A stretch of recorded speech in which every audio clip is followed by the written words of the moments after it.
No young kid growing up ever dreams of someday becoming a businessman. He wants to be a fireman, a sponsored athlete, or a forest ranger. The Koch brothers and Donald Trumps of the business world are heroes to no one except other businessmen with similar values. I wanted to be a fur trapper when I grew up. My father was a tough French Canadian from Quebec. Papa completed only 3 years of schooling before he had to begin working on the family farm at the age of 9. Because he was the hardest worker of 9 siblings, when he was 10 years old, he was chosen by his father to go to Maine with him and begin working in a mill. In later years, he worked as a journeyman plasterer, carpenter, electrician, and plumber. Not bad for a third-grade education. In Lisbon, Maine, where I was born, he learned to repair the looms at the Warumbo woolen mill. I believe I inherited his love of hard physical work and an appreciation of quality, particularly of fine tools. One of the profound memories of my early childhood was seeing him sitting in the kitchen next to the wood-burning stove, drinking a bottle of whiskey, and proceeding to pull out some of his teeth, both good and bad, with his electrician's pliers. He needed dentures, but thought the local dentist was asking too much money for the part of the job he could just as easily do himself. I think I must have learned to climb before I could walk.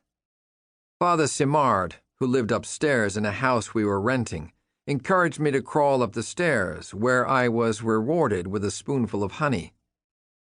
When I was about 6, my brother Gerald took me out fishing and sneaked a 10-inch pickerel onto the end of the line and made believe I caught it.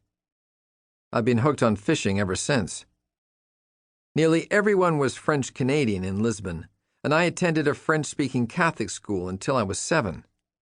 My 2 sisters, Doris and Rachel, were 9 and 11 years older, and since my brother was in the military and my father was always working, I was brought up surrounded by women. I have ever since preferred that accommodation. My mother, Yvon, was the adventurous one in the family, and it was her idea to move the family in 1946 to California, where she hoped the dry climate would be better for my father's asthma. We auctioned off all our possessions, including the hand-built furniture my father had made, and one traumatic day, the 6 of us piled into the family Chrysler and drove west. Somewhere along Route 66, we stopped at an Indian hogan, and my mother took out the preserved corn she had put up for the trip and gave it all to a Hopi woman and her hungry children. That incident was probably my first lesson in philanthropy. When we arrived in Burbank, we stayed with another French-Canadian family, and I was put in a public school. I was the smallest kid in the class. I couldn't speak English, and I constantly had to defend myself because I had a girl's name.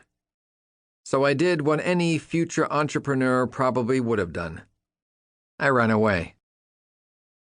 My parents transferred me to a parochial school where I was able to get more help from the nuns. My report card from that year showed D's in every subject. The language and cultural differences made me a loner, and I spent most of my time off by myself. Before the other kids in my neighborhood were even allowed to cross the street on their own, I was bicycling 7 or 8 miles to reach a lake on a private golf course, where I hid in the willows away from the guards and fished for bluegills and bass. Later on, I discovered the urban wilds of Griffith Park and the Los Angeles River, where I spent every day after school gigging frogs, trapping crawdads, and hunting cottontails with my bow and arrow. In the summer, we swam in a foam-filled swimming hole fed by an outflow pipe from the film-developing labs at one of the movie studios. If I ever get cancer, it can probably be traced back to that time. High school was the worst.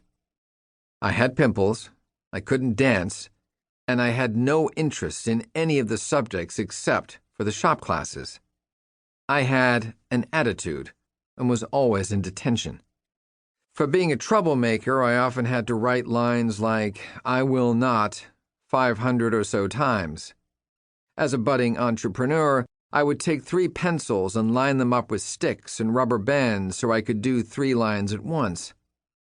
I excelled at athletics like baseball and football, but when it came time to perform while people were watching, I would fumble the ball. I learned at an early age that it's better to invent your own game. Then you can always be a winner. I found my games in the ocean, creeks, and hillsides surrounding Los Angeles. Math was so boring at times, I'd just stare at the ceiling and try to count all the holes in the perforated soundboard. History class was an opportunity for me to practice holding my breath, so that on weekends I could free dive deeper to catch the abundant abalone and lobster off the Malibu coast. In auto shop class, I would lie on the creeper, slide under the car I was working on, and come out only to check out the legs on the cute girl who came to take the role. Some fellow misfits, along with adults like Robert Climbs, a music teacher, and Tom Cade, a graduate student at UCLA, started the Southern California Falconry Club, where we trained hawks and falcons for hunting. Every weekend in the spring, we went off looking for hawk nests. Sometimes we banded the young for the government, or we took a young hawk to train. Our club was responsible for enacting the first falconry regulations in California. It was the most formative time of my life.